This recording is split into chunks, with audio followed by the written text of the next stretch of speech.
శుద్ధ భకత చరణ రేణు భజన అనుకూల భకత సేవ పరమసిద్ధి ప్రేమలతికర మూల. అంటే ఏంటి అంటే శుద్ధ భక్తుల యొక్క చరణ రేణు ఏదైతే ఉందో అది ఏమవుతుంది అంటే మనని భక్తియుత సేవకి అనుకూలంగా తయారు చేస్తుంది అనమాట. మనం నిన్న చెప్పుకున్నాము శ్రీమద్ భాగవతంలో పృథు మహారాజు ఆయన రాజ్య ప్రజలకి ఏం చెప్పాడు, నేను ఈ వైష్ణవుల యొక్క పాదధూళిని నా తలపైన ధరించాలి నా జీవితాంతం, ఆ విధంగా మీరందరూ నన్ను ఆశీర్వదించండి అని చెప్పేసి ప్రతి ఒక్కరిని కూడా తను వేడుకుంటున్నాడు. ఎందుకు అంటే భక్తుల యొక్క పాద పద్మాల ధూళిని తలపైన పెట్టుకుంటే ఆ పాద పద్మ ధూళి ఏం చేస్తుందంట, మనని పునీతులను చేస్తుంది, మనని పాప విముక్తులుగా చేస్తుంది, మనని భగవంతుడి యొక్క భక్తులుగా చేస్తుంది అన్నమాట. అందుకని చెప్పేసి ఆ శుద్ధ భక్తుల యొక్క చరణ రేణు ఏదైతే ఉందో అది భక్తికి అనుకూలమైంది అనేసి చెప్తున్నారనమాట. మరి అది ప్రియమైన దివ్యమైన ప్రేమని భక్తి ప్రేమని మనకి అందిస్తుందన్నమాట. ఇంకేంటంట ఈ ఏకాదశి ఏంటి అంటే ఈ ఏకాదశి వ్రతము జన్మాష్టమి వ్రతము ఇవన్నీ పవిత్రమైనటువంటి రోజులన్నమాట. ఇలాంటి వ్రతాలు ఎంత శ్రద్ధత పాటిస్తారో అంత శ్రద్ధగా మన యొక్క భక్తి పెరుగుతుంది. ఎందుకు ఈ ఏకాదశి భక్తి జనని అంట. అంటే ఏకాదశి వ్రతం చేసిన వాళ్ళకి భక్తిదేవి తన యొక్క ఆశీర్వాదాన్ని మనకి ఇస్తుందన్నమాట. అందుకే మన యొక్క భక్తి ఇంకా పెరుగుతుంది. మాధవ తిథి అంటే ఏంటంటారు అంటే ఏకాదశిని అంటారనమాట. అందుకే ఈ మాధవ తిథి భక్తి జనని జతనే పాలన కోరి అంటే ఏదైతే ఈ మాధవ తిథి ఉందో దానిని శ్రద్ధతో పాలన చేయడం వల్ల కృష్ణ బసతి బోలి పరమ ఆదరే బోలి ఏమవుతుందంట, కృష్ణుడి యొక్క దివ్యధామాన్ని మనము చేరుకుంటాము అనేసి చెప్తున్నారు.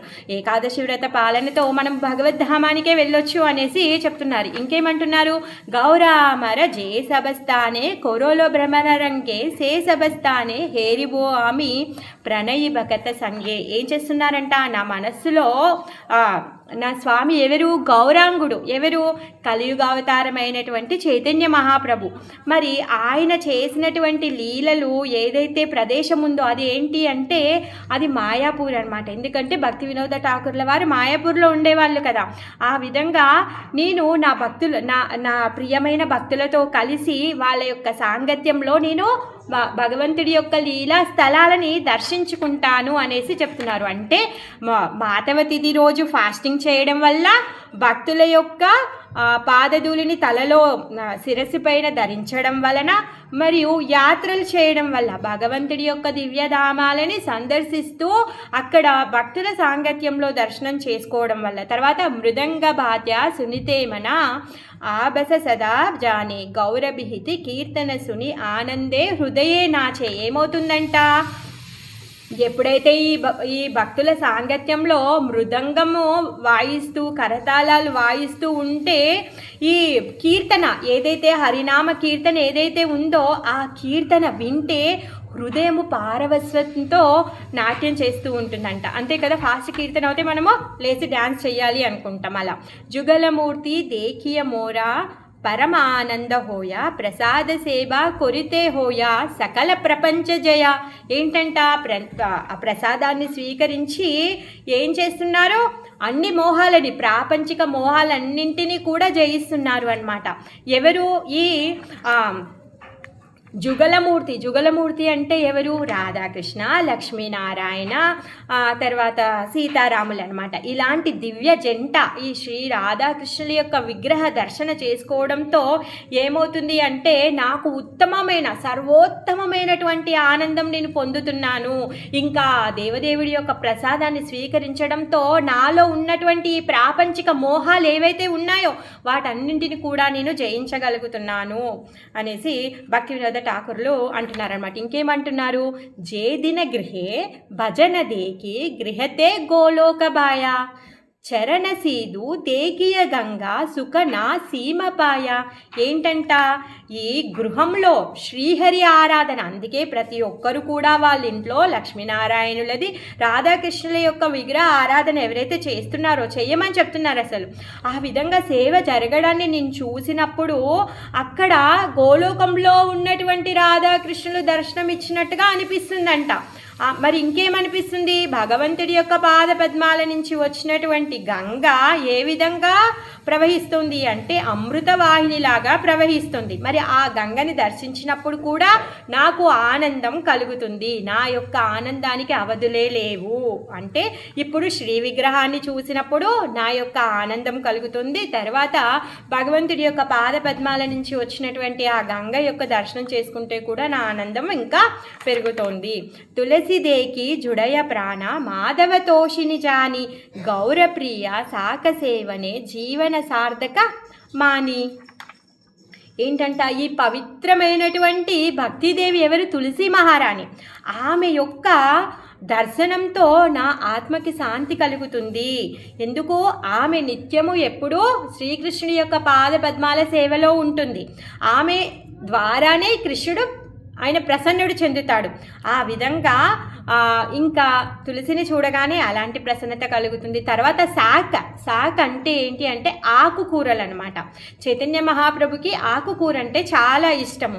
అన్ని రకాల ఆకుకూరలను కలిపి వండితే దాన్ని శాక్ అనేసి అంటారనమాట. ఇది ఒక వంటకం, అది బెంగాల్లో శాక్ అనేసి అంటారనమాట. మరి దాన్ని తినేటప్పుడు నేను నా జీవితం సార్థకం అవుతుంది. అంటే తులసి దర్శనంతోనూ ఇంకా శాక్ తినేటప్పుడు ఓహో ఈ శాకు చైతన్య మహాప్రభుకి చాలా ప్రియమైంది అని చెప్పేసి తను అలా భగవంతుని స్మరిస్తూ తను ప్రసాదంగా స్వీకరిస్తున్నాడు అనమాట. ఇంకా భగతి వినోద కృష్ణ భజనే అనుకూలపాయ జాహ ప్రతి దివసే పరమసుఖే స్వీకార కరోహే తాహ. సో ఆ విధంగా కృష్ణుని యొక్క సేవని తర్వాత అనుకూలమైనదిగా లభించినట్లు అనేసి పరమ ఆనందంతో నేను స్వీకరిస్తున్నాను అని చెప్తున్నారనమాట. శ్రీకృష్ణుని సేవకు అనుకూలమైనది ఏది లభించినను దానిని భక్తి వినోదుడు ప్రతిరోజు పరమానందంతో స్వీకరిస్తున్నారు. సో మనకి భక్తిలో పురోగతి పొందడానికి భక్తి వినోద ఠాకూర్ చెప్తున్నారు ఏంటి, ఇవన్నీ కూడా చూడడం వలన వీటి వలన నాకు భక్తి పెరుగుతుంది. సో దాన్ని నేను ఏం చేస్తున్నాను, పరమ ఆనందంతో స్వీకరిస్తున్నాను. ఏంటేంటి, భక్తుల యొక్క పాదధూళి, తర్వాత మాధవ తిథి ఏకాదశి ఫాస్టింగ్,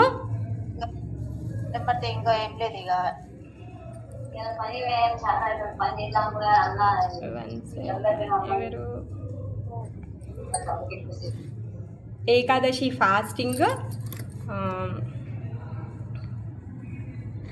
తర్వాత గౌరనామ ఏదైతే హరినామ సంకీర్తన, తర్వాత భక్తుల సంఘంలో యాత్ర చేయడము, భగవంతుడి యొక్క లీలా స్థలాలని మనం దర్శనం చేసుకోవడము, మృదంగాలతో కరతాళలతో చేసేటటువంటి హరే కృష్ణ మహామంత్ర సంకీర్తనం ఏదైతే ఉందో ఆ సంకీర్తనము, ఎప్పుడైతే రాధాకృష్ణుల యొక్క సీతారాముల యొక్క లక్ష్మీనారాయణుల యొక్క విగ్రహాలని మనం దర్శనం చేసుకున్నప్పుడు, వాళ్ళ యొక్క ప్రసాదాన్ని తినప్పుడు, ప్రతి గృహంలో కూడా ఈ విధంగా అర్చన చేసేటటువంటి వాళ్ళ యొక్క దర్శనాన్ని చేసుకుంటే సాక్షాత్తు గోలోకంలో ఉన్నటువంటి రాధాకృష్ణుల దర్శనం చేసుకున్నట్టుగా కనిపిస్తుంది.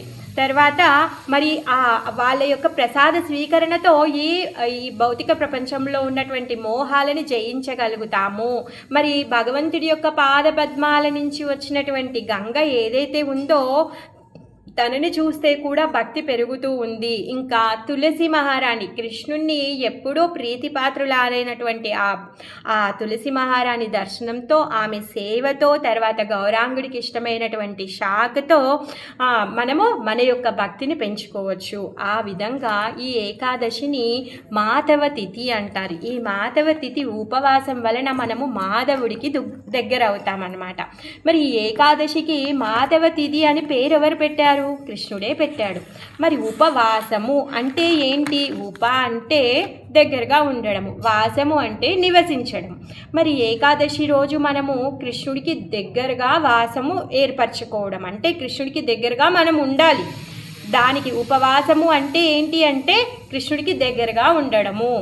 ఈరోజు ఎక్కువగా భజన చేయడం, ఎక్కువగా కీర్తన చేయడం, ఎక్కువ నామజపం చేయడం, భగవంతుడి యొక్క దర్శనం చేసుకోవడం, భగవంతుడి యొక్క సేవ ఎక్కువ చేయడం, శ్రీమద్ భాగవతాన్ని ఎక్కువగా చదవడం, భగవంతుడి యొక్క కథలు వినడము, ఆ విధంగా భక్తుల యొక్క సాంగత్యంలో ఈ రోజునంతా కూడా మనము మన సమయాన్ని వ్యక్తపరచాలి అన్నమాట. మనం గడుపుకోవాలి, భక్తిలో మన సమయాన్ని గడుపుకోవాలి. మరి ఈ ఉపవాసం రోజు ఇంకేం చేయాలి అంటే, ఉపవాసము అంటే ఫాస్టింగ్ కూడా. మరి దేనికి ఫాస్టింగ్ చేస్తున్నాము అంటే ధాన్యం నుంచి ఫాస్టింగ్ చేస్తున్నాం. వేదాల్లో చెప్పబడిందనమాట. ఏంటి అంటే ఏకాదశి రోజు ఫాస్టింగ్ చేయాలి అని చెప్పేసి. మరి ఏకాదశి రోజు ఏం చేస్తారు అంటే అన్నాన్ని గ్రహించరు, ఏవైతే ధాన్యం ఉన్నాయో వాటిని గ్రహించరు. ఏకాదశి రోజు నిర్జల ఉపవాసం చేస్తారు, సజల ఉపవాసం చేస్తారు, లేకపోతే సఫల అంటే పండ్లు తిని ఉపవాసం చేస్తారు. అలా కూడా ఉండలేని వాళ్ళు ఇంకా ధాన్యం కానటువంటివి వండుకొని ధాన్యంతో కలవకుండా జాగ్రత్తగా అవి వండుకొని ఉపవాసం చేస్తారు. మరి ఎందుకు ధాన్యాన్ని తినకూడదు? అదేంటండి, అన్న ప్రాణజీవులం కదా, భూమి మీద పుట్టాము, అన్నం లేకుంటే బ్రతకలేం కదా, మరి ధాన్యం తినొద్దు అంటే ఎలా బ్రతుకుతాము? ఒక్కరోజు 24 గంటలు అలా తినకుండా ఎలా ఉండగలుగుతాము అనేసి డౌట్ వస్తుంది. ఎందుకు ఉండాలి అది ఇక్కడ చెప్తున్నారనమాట. ఏంటి అంటే శుక్లపక్షము అంటే ఏంటి? పౌర్ణమి వైపు వెళ్ళడం అంటే పౌర్ణమికి దగ్గరగా ఉన్నటువంటిది శుక్లపక్షము. కృష్ణపక్షము అంటే అమావాస్యకి దగ్గరగా ఉన్నటువంటిది. ఆ విధంగా ప్రతి నెలలో శుక్లపక్షము కృష్ణపక్షము 2 వస్తాయి. సంవత్సరంలో 24 ఏకాదశులు వస్తాయి. ఈ 24 ఏకాదశులు కూడా ఫాస్టింగ్ ఉండాలంట, 1, 2 కాదు.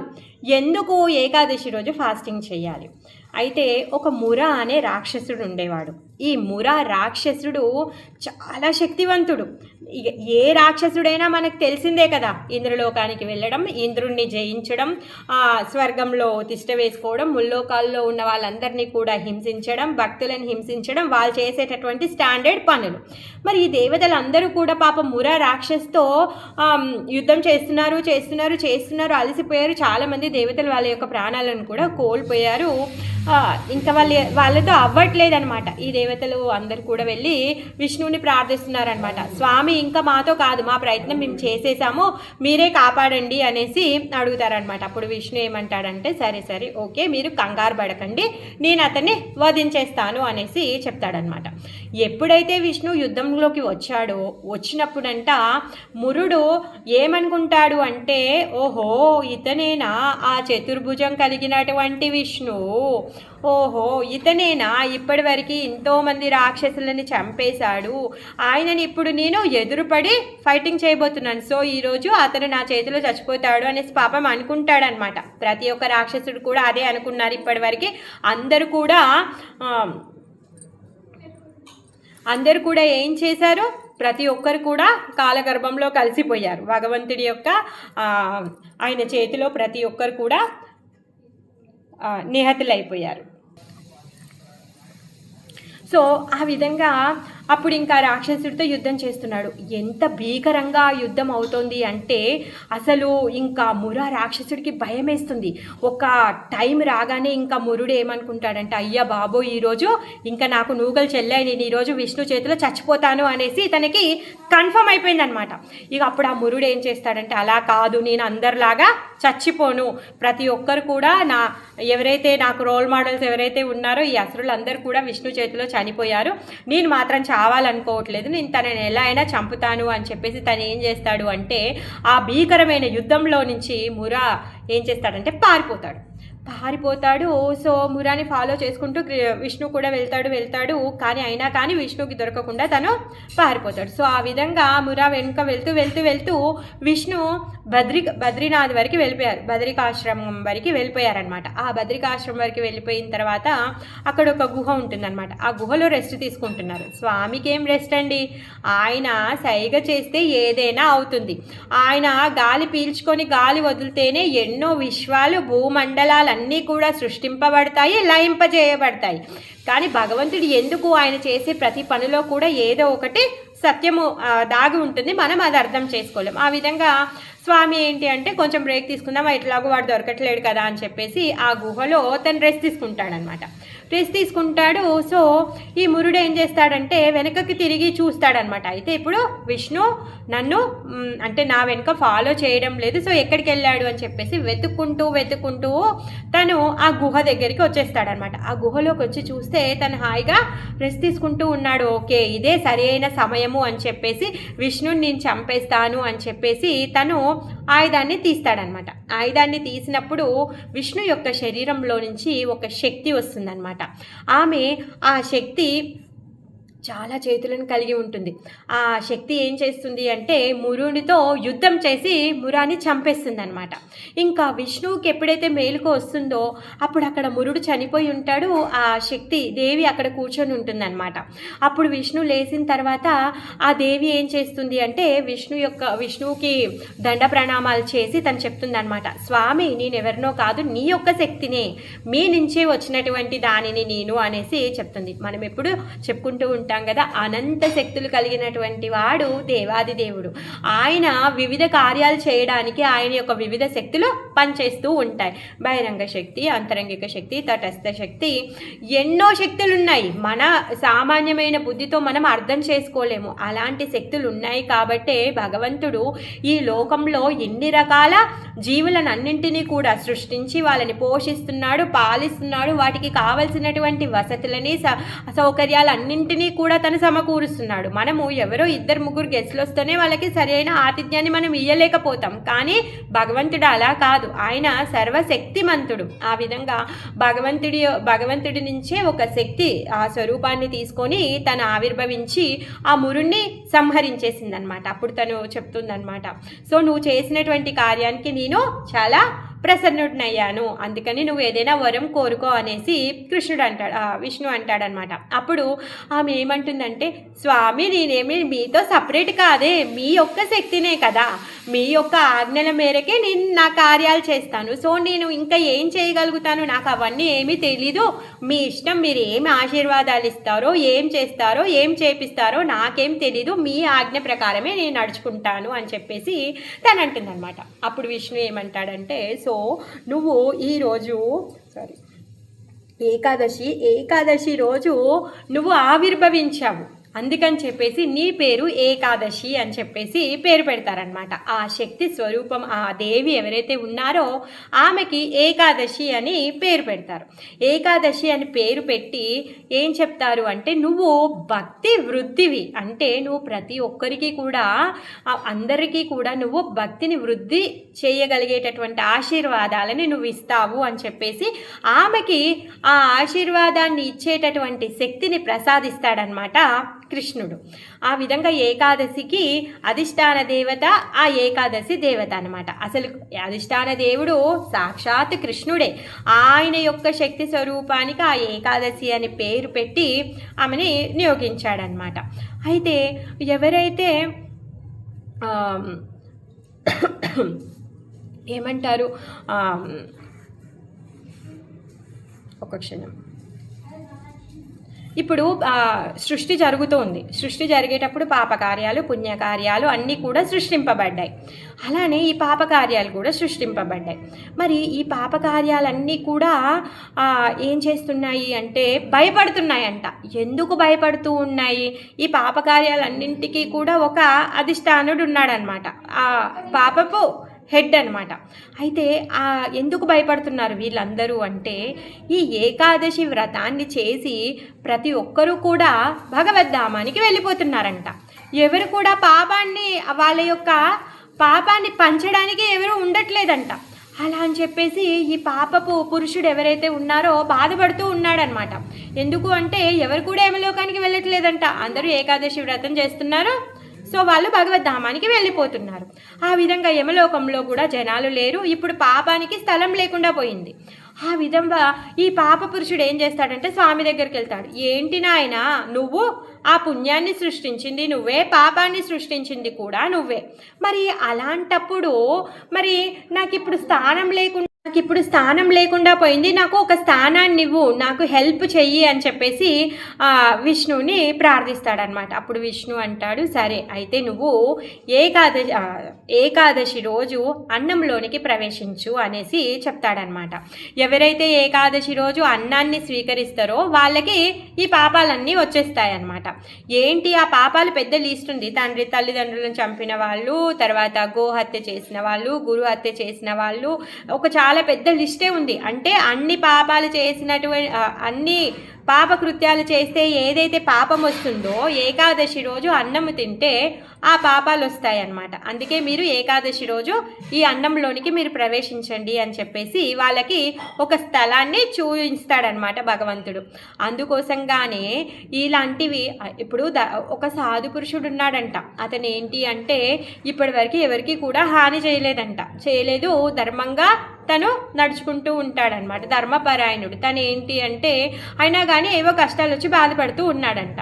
అయితే ఒకరోజు ఇలానే ఒక సిద్ధ పురుషుడు వస్తే అడుగుతాడనమాట, స్వామి నాకు తెలిసినంతవరకు నేనేం అపరాధాలు చేయలేదు, అయినా కానీ నాకు ఇన్ని బాధలు ఎందుకు వస్తున్నాయి నాయన అనేసి అడిగితే అప్పుడు ఆ సిద్ధ పురుషుడు అంటాడంట, నువ్వు ఏకాదశి రోజు అన్నం తింటున్నావు కాబట్టి నీకు తెలియకుండా ఇవన్నీ పాప ఫలితాలు నువ్వు అనుభవించాల్సి వస్తుంది. అందుకే నువ్వు ఏకాదశి రోజు ఉపవాసం చేసి భగవంతుడి యొక్క నామ జపాన్ని చెయ్యి, అప్పుడు నీకున్నటువంటి ఈ పాప ఫలితాల నుంచి నువ్వు విముక్తుడు అవుతావు అనేసి చెప్తాడనమాట. అందుకనే ప్రతి ఒక్కరు కూడా ఎవరైతే విష్ణు భక్తులు ఉన్నారో వాళ్ళందరూ కూడా విష్ణు భక్తులే కాదు, ఏ భక్తుడైనా కానీ ఏకాదశి రోజు ఈ వ్రతాన్ని చెయ్యాలి, అన్నం నుంచి ఉపవాసం చెయ్యాలి, అప్పుడు అన్ని పాపాల నుంచి విముక్తి కలుగుతుంది. మరి అన్నం నుంచి ఉపవాసం చేసాం, కరెక్ట్ బాగానే ఉంది, మరి మేము ఉండలేము, తినకుండా ఉండలేము అంటే ఫలాలున్నాయి, తర్వాత కూరగాయలు ఉన్నాయి, పాలు ఉన్నాయి, తర్వాత నీళ్ళు తాగొచ్చు, అలానే ధాన్యం కానటువంటివి ఎన్నో రకాలు మనకి దొరుకుతూ ఉన్నాయి. వాటన్నింటినీ కూడా మనము పదార్థాలన్నింటినీ కూడా ప్రిపేర్ చేసుకొని వాటిని స్వీకరించవచ్చు అనమాట.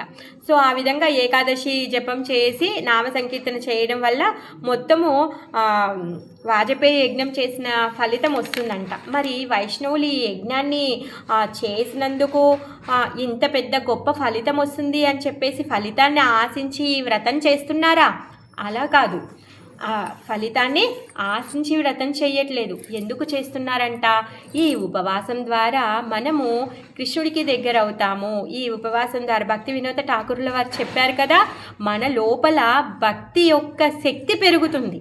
ఇప్పుడు ఏదైనా చెయ్యాలి అంటే పిల్లోడిని మనం ఏం చెప్తాము, తను బాగా చదువుకోవాలంటే ఎర్లీ మార్నింగ్ లేపి కూర్చోపెట్టి నువ్వు ఇప్పుడు చదువుకో, నీ మైండ్ ఫ్రెష్గా ఉంటుంది, నువ్వు చదువుకుంటే అప్పుడు నువ్వు ఎగ్జామ్లో ఇంకా నువ్వు బాగా కాన్సన్ట్రేషన్గా నువ్వు రాయగలుగుతావు అని చెప్తారు. సో ఆ విధంగా ఈ ఏకాదశి వ్రతం చేయడం వల్ల ఇవన్నీ పాపాల నుంచి విముక్తులం అవుతామన్నమాట. మరి ఎవరైతే తెలియకుండా ఏకాదశి రోజు అన్నం తింటారో వాళ్ళు ఈ పాపాన్ని పొందుతారనమాట. అందుకని చెప్పేసి ఏకాదశి రోజు ఫాస్టింగ్ చేస్తారనమాట. మరి ఏకాదశి ఏ విధంగా చేయాలి? ఎందుకు ఒక్కొక్కసారి ముందు రోజు వస్తుంది, ఒకరోజు ఆల్రెడీ మేము చేసేసామండి మాకు తెలీదు, మీరు ఎందుకు నెక్స్ట్ డే చేశారు, ఒక్కొక్క రోజు ఏమో ద్వాదశి కలిసిన రోజు చేస్తూ ఉంటారు, మీరు అదేమి ఏకాదశి అని అందరికీ ఇలాంటి డౌట్లు వస్తూ ఉంటాయి. అందుకనే ఎందుకు అలా చేస్తారు అంటే ఏకాదశిలో 2 రకాలు ఉంటాయి. అంటే ఫాస్టింగ్ చేయడం ఏంటి అంటే ఒకటి సంపూర్ణ ఏకాదశి, ఇంకొకటి విదా ఏకాదశి. మరి ఈ సంపూర్ణ ఏకాదశి అంటే ఏంటి అంటే ఈ ఏకాదశి రోజు దశమి యొక్క స్పర్శ కూడా ఉండదు, అలా అని చెప్పి ద్వాదశి స్పర్శ కూడా ఉండదన్నమాట. అలాంటి ఏకాదశిని ఫాస్టింగ్ చేస్తారు. దాన్ని ఏమంటారు అంటే సంపూర్ణ ఏకాదశి అనేసి అంటారనమాట. అయితే ఇది వస్తుంది ఒక్కొక్కసారి ఏమవుతుంది, ఒక్కొక్క రోజులో ద్వాదశి యొక్క స్పర్శ ఉంటుంది, ఒక్కొక్క రోజులోనేమో దశమి యొక్క స్పర్శ ఉంటుంది అనమాట. అప్పుడు ఎలా మరి ఏం చేయాలి అంటే దీంట్లో 2 రకాలు ఏంటి అంటే పూర్వ విధ ఏకాదశి, పరవిధ ఏకాదశి. మరి ఈ పూర్వవిధ ఏకాదశి ఏంటి అంటే దీంట్లో దశమి యొక్క మిశ్రితం ఉంటుందన్నమాట, దశమి కలిసి ఉంటుందన్నమాట. మరి ఈ దశమి కలిసి ఉన్నటువంటి ఏకాదశిని ఫాస్టింగ్ చేస్తే ఎందుకు, ఇప్పుడు సత్యయుగంలో అయితే అప్పుడు దేవతలు ఒక లోకంలో, దానవులు ఒక లోకంలో ఉండేవాళ్ళు, అవునా కాదా? త్రేతాయుగంలో దేవతలు ఒక రాజ్యంలో, దానవులు ఒక రాజ్యంలో ఉండేవాళ్ళు. ఇప్పుడు సత్యయుగంలో ఏ విధంగా అయితే ఏమంటారు, భక్తులందరూ ఒక లోకంలో ఉంటే ఇంకో లోకంలో అప్పుడు రాక్షసులు ఉండేవాళ్ళు. త్రేతాయుగానికి వచ్చేసరికినేమో రాముల వారు అయోధ్యలో ఉన్నారు, లంకలో రావణాసురుడు ఉన్నాడు. ద్వాపర యుగానికి వచ్చేసరికి ఒకటే ఫ్యామిలీ, సో కౌరవులు ఇంకా పాండవులు ఒకటే ఫ్యామిలీలో అసుర లక్షణాలు కలిగినటువంటి వాళ్ళు, దేవత లక్షణాలు కలిగినటువంటి వాళ్ళు ఉన్నారు. మరి కలియుగంలో అసురుడు ఇంకా దేవతలు రెండు లక్షణాలు ఒకటే మనిషిలో ఉంటాయి. అందుకే ఇప్పుడు మనం ఏం చేయాలి అంటే మనం చేసే ప్రతి కార్యము మన లోపల ఉన్నటువంటి దేవతా లక్షణాలు ఏవైతే ఉన్నాయో, భక్తికి సంబంధించినటువంటి లక్షణాలు ఏవైతే ఉన్నాయో అవి పెరగడం కోసంగానే మనము ఉపవాసం చేయాలి. అయితే ఏకాదశితో దశమి కలిసినప్పుడు ఉపవాసం చేస్తే ఏమవుతుంది అంటే మన లోపల ఉన్నటువంటి అసుర ప్రవృత్తి ఏదైతే ఉందో అది పెరుగుతుందంట. అలా కాకుండా ద్వాదశితో మిక్స్ అయినటువంటి ఏకాదశి వ్రతం చేశామనుకోండి, మన లోపల ఉన్నటువంటి భక్తి లక్షణాలు ఏవైతే ఉన్నాయో అవి పెరుగుతాయంట. అందుకు కోసంగానే జనరల్గా వైష్ణవులందరూ ఏం చేస్తూ ఉంటారంటే, కొంతమంది ముందు రోజు ఏకాదశి చేసేసి ఉంటారు, నెక్స్ట్ డే వీళ్ళందరూ ఏకాదశి చేస్తూ ఉంటారనమాట. ఎందుకంటే ఆ ముందు రోజు దశమి యొక్క కలయిక ఉంది కాబట్టి ఆ రోజు చేయకుండా ద్వాదశితో కలిసినటువంటి ఏకాదశిని చేస్తారనమాట. ఎప్పుడో ఒక్కసారి చాలా అరుదుగా వస్తాయి ఏకాదశి, ద్వాదశి, త్రయోదశి, ఈ 3 తిథులు కూడా కలిసి వచ్చేటటువంటి దానిని త్రిస్పర్శ ఏకాదశి అంటారనమాట. ఈ త్రిస్పర్శ ఏకాదశి యొక్క వ్రతం చేస్తే అంటే ఆ రోజు ఉపవాసం చేస్తే 1000 ఏకాదశులు చేస్తే ఎంతైతే ఫలితం వస్తుందో అంత ఫలితం వస్తుందన్నమాట. సో ఏకాదశి అంటే ఏంటి, ఏకాదశి దేవి యొక్క కథ చెప్పుకున్నాం. ఏకాదశి ఫాస్టింగ్ ఎందుకు చేయాలి, మనకు తెలియకుండానే మనం పాపం నుంచి విముక్తులం అవ్వాలి. సరే, మరి ఏకాదశి రోజు కరెక్ట్గా ఏకాదశి రోజే మనం ఫాస్టింగ్ ఎందుకు చేయాలి అంటే మన లోపల ఉన్నటువంటి భక్తి లక్షణాలని పెంచుకోవడం కోసంగాను చేయాలి. అంతా బాగుందండి, ఏంటి దీంట్లో మాకు ఇంకా అంటే దీంతో నిజంగానే కృష్ణుడు సంతృప్తి చెందుతాడా అని మీకు డౌట్ రావచ్చు. సంతృప్తి చెందుతాడు. ఇప్పుడు ఎగ్జాంపుల్ చెప్పుకుందాం. ఇప్పుడు ఒక భార్య భర్త ఇద్దరు ఉన్నారండి. భార్య బర్త్డే వచ్చింది. బర్త్డే వస్తే భర్త ఏం చేశాడు, భార్యకు నచ్చినటువంటి ఏదో గిఫ్ట్ తెద్దామని చెప్పేసి ఒక 120-150 కిలోమీటర్స్ అవతల అవి దొరుకుతాయి అని చెప్పేసి తను వెళ్ళి ఆ గిఫ్ట్ తీసుకొని వస్తాడనమాట. అయితే ఆ విషయం తెలిసినటువంటి భార్య ఏం చేస్తుంది, పాపం బాధపడుతుంది, సంతోషపడుతుంది, రెండు చేస్తుంది. ఎందుకు బాధపడుతుందంట, అయ్యో దీనికోసం, ఈ గిఫ్ట్ కోసం అని నా భర్త ఇప్పుడు అంత 120 కిలోమీటర్స్ వెళ్ళి ఇప్పుడు ఈ గిఫ్ట్ తీసుకొచ్చాడే, ఇది అవసరం లేదు నాకు, ఎందుకు ఇప్పుడు ఇంత కష్టపడ్డాడే నా భర్త అని చెప్పేసి తను బాధపడుతుందంట. తర్వాత తన హృదయంలో తను సంతోషపడుతుంది అనమాట. ఏంటి అంటే నా కోసము నా భర్త ఈ గిఫ్ట్ని తీసుకొచ్చాడు అని చెప్పేసి తను సంతోషపడుతుంది అనమాట. అలానే స్వామి కూడా మనము స్వామి కోసం అని చెప్పేసి ఎప్పుడైతే మనం ఫాస్టింగ్ చేస్తున్నామంటే స్వతహాగా మన యొక్క శరీరాన్ని మనం కొంచెం కష్టపెడుతున్నాం. రోజు తిని భోగిస్తూ ఉన్నాము, ఒక్కరోజు మాత్రమే మనం ఏం చేస్తున్నాము, మన యొక్క భోగ వృత్తిని ఆపేసాము. భోగ వృత్తిని ఆపేసి మన ఇంద్రియాలతో కృష్ణ భజన చేయడానికి మనం ప్రయత్నిస్తున్నాము. ఆ ప్రయత్నాన్ని చూసి స్వామి సంతోషపడతాడనమాట. అయ్యో ఈ జీవుడు నా కోసం అని చెప్పేసి తన యొక్క భోగ వృత్తిని వదిలిపెట్టి ఉపవాసం చేసి నా నామ జపం చేస్తున్నాడు అని చెప్పేసి భగవంతుడు మన పట్ల ప్రసన్నత చెందుతాడనమాట. ఎవరైనా జీతం పెరగాలి అంటే ఏం చేస్తారు, ఊరికనే వెళ్ళి ఏమంటారు నిరాహార దీక్ష చేసి వాళ్ళకి కావాల్సిన వాళ్ళు పొందుతూ ఉంటారే. సో మరి భగవంతుడు ఆయన కోసమని మనం ఉపవాసం చేసినప్పుడు భగవంతుడు మన పట్ల ప్రసన్నుడు అవ్వడా, తప్పకుండా ప్రసన్నుడు అవుతాడు. అందుకోసం కానీ భగవంతుడి కోసం చేసేటటువంటి తపస్య ఏంటి అంటే ఆ తపస్య ఒక ఫలితం అనేది ఇస్తుందన్నమాట. మరి ఆ ఫలితాన్ని ఏం చేయాలి అంటే మన భోగ ప్రవృత్తి కోసం వాడుకోవద్దు. ప్రతి ఒక్క ఏదైతే వ్రతం చేస్తామో ఆ వ్రతం చేసినప్పుడు ఒక ఫలితం వస్తుంది. ఆ ఫలితాన్ని మన యొక్క భక్తి పెరగడం కోసం కోసంగానే మనం ప్రార్థించాలి, అది కృష్ణుడికి అర్పించేసేయాలన్నమాట. భగవద్గీతలో భగవంతుడు ఏం చెప్పాడు? నువ్వు ఏ కర్మ చేసినా ఏ కార్యం చేసినా మదర్పణ, నాకు అర్పించి చెయ్యి అని చెప్పాడు. సో అదేవిధంగా మనం చేసేటటువంటి ఏకాదశి వ్రతం ఏదైతే ఉందో అది భగవంతుడి అర్పణంగా మనం చేయాలి. అప్పుడు మన లోపల ఈ భక్తి లక్షణాలు అనేవి పెరుగుతూ ఉంటాయన్నమాట. మరి ఈ భక్తి లక్షణాలు పెరగడానికి సహకరించే వాళ్ళు ఎవరు? మాధవ తిథి ఏకాదశి, వైష్ణవుల యొక్క పాదధూళి, భగవంతుడి యొక్క దర్శనం, యాత్రలకి వెళ్ళడం, భక్తుల నుంచి భక్తుల సాంగత్యంలో భగవంతుని కీర్తించడం. కీర్తన అంటే జపం చెయ్యొచ్చు, కీర్తన చెయ్యొచ్చు, భగవంతుడి యొక్క కథలని చెప్పచ్చు, భగవంతుడి యొక్క కథలని వినొచ్చు. ఇంకా భగవంతుడి యొక్క ప్రసాద సేవన, గౌరాంగుడికి నచ్చినటువంటి శాఖ సేవన, ఆ తర్వాత గంగాదేవి యొక్క దర్శనం, ఇవన్నింటి వల్ల మన లోపల ఉన్నటువంటి భక్తి ఇంకా పెరుగుతుంది. తులసి సేవన. సో ఆ విధంగా మన యొక్క భక్తి పెరుగుతూ ఉంటుందన్నమాట. ఈరోజు ఏకాదశి పేరు విజయ ఏకాదశి. మరి ఈ ఏకాదశి రోజు ఏం చేశారు అంటే ఒకసారి కాదు, క్షమించండి, రాముల వారు ఎప్పుడైతే తను సీతమ్మ జాడని వెతకడం కోసం కానీ తను బయలుదేరారు, సుగ్రీవుడిని కలిశారు, అంతా అయిపోయింది, చతుర్మాస్యం వచ్చింది. 4 నెలల తర్వాత సుగ్రీవుడు వాళ్ళ యొక్క ఎవరైతే సైన్యం ఉందో వాళ్ళందరినీ కూడా పంపించారు. హనుమంతుల వారు లంకకు వెళ్ళారు, సీతమ్మ యొక్క జాడని తీసుకొని వచ్చారు. తిరిగి వచ్చిన తర్వాత ఇప్పుడు ఏం చెయ్యాలి? సముద్రాన్ని దాటాలి. మరి ఈ సముద్రాన్ని దాటాలి అన్నప్పుడు అక్కడికి వెళ్ళి సముద్రం దగ్గరికి వెళ్ళిన తర్వాత, ఎందుకంటే సముద్రుడు దారి ఇవ్వడం లేదు కదా, అప్పుడు సముద్రుడి దారి ఇవ్వకపోయేసరికి రాముడు చాలా ఆలోచిస్తున్నాడు, అయ్యో ఎలా అని చెప్పేసి.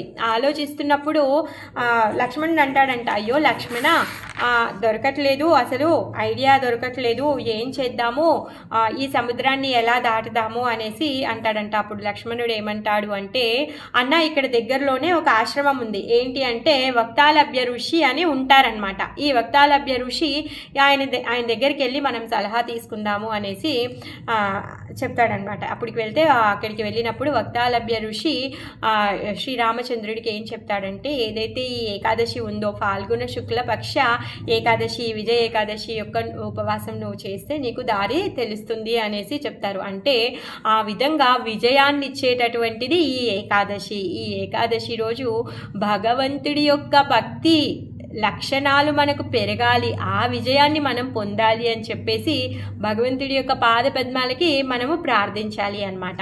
ఇంకా ఏమంటారు, వేరే కార్యాల్లో మన యొక్క సమయాన్ని ఉపయోగించకుండా, అన్ని పనులు చేయకుండా ప్రతి ఒక్క పని చేసేటటువంటి సమయాన్ని భగవంతుడి యొక్క భక్తి సేవలో మనము చేయాలి. అలానే ఈ 24 ఏకాదశుల్లో ఒక ఏకాదశి వస్తుంది, నిర్జల ఏకాదశి. ఇది జ్యేష్ఠమాస శుక్లపక్ష ఏకాదశి. ఆ ఏకాదశి పేరు నిర్జల ఏకాదశి. నిర్జల అంటే ఏంటి? నీళ్లు కూడా తాగకుండా ఉపవాసం చేసేటటువంటి ఏకాదశి. మరి ఆ రోజు నీళ్లు కూడా తాగకుండా ఉండాలి. అసలు యాక్చువల్గా చెప్పాలి అంటే ప్రతి ఏకాదశి కూడా నిర్జల ఉపవాసం చేయాలి. భగవంతుడి యొక్క నామజపం ఎక్కువగా చేయాలి.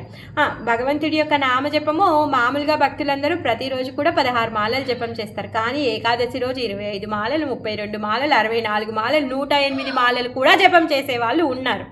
ఆ విధంగా ఏకాదశి రోజు ఎక్కువగా నామజపం చేస్తారనమాట. సో మరి ప్రతి ఏకాదశి ఇలా ఉపవాసం చేయాలి అని చెప్పినప్పుడు, నారదుల వారు చెప్పినప్పుడు పాండవులు వాళ్ళందరూ కూడా సరే ఏకాదశి ఉపవాసం చేయడానికి సిద్ధమయ్యారు. కానీ భీముడు ఏంటి అంటే, నేను వృకోదరుణ్ణి, నా యొక్క జఠరాగ్ని ఎప్పుడు కూడా వెలుగుతూనే ఉంటుంది, మరి నేను ఇలాంటి ఫాస్టింగ్ ఎలా చేయగలుగుతాను అని చెప్పేసి నారదుల వారిని అడుగుతారనమాట. అప్పుడు చెప్తారు ఏంటి అంటే, 24 ఏకాదశుల్లో వచ్చేటటువంటి ఈ నిర్జల ఏకాదశి ఏదైతే ఉందో ఆ నిర్జల ఏకాదశి రోజు నువ్వు ఒక చుక్క కూడా నీళ్లు తాగకుండా నువ్వు ఉపవాసం చేయడం వల్ల ఈ 24 ఏకాదశులు చేసినటువంటి ఫలితాన్ని నువ్వు పొందుతావు అని చెప్పేసి ఆశీర్వదిస్తాడనమాట. ఆ విధంగా వృకోదరుడైన భీముడు నిర్జల ఏకాదశి రోజు ఉపవాసం చేసి 24 ఏకాదశులు చేసిన ఫలితాన్ని తను పొందుతాడనమాట. సో అదే ఆనవాయితీగా మనం కూడా నిర్జల ఏకాదశి రోజు నిర్జల వ్రతాన్ని చేయాలి. ఎందుకు?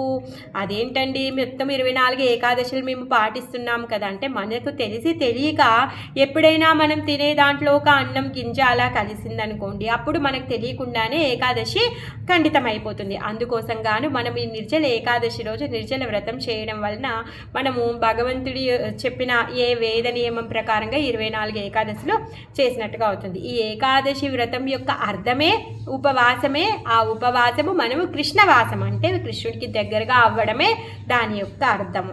సో ఏకాదశికి, మాధవ తిథికి జై. హరే కృష్ణ. విజయ ఏకాదశికి జై. హరే కృష్ణ.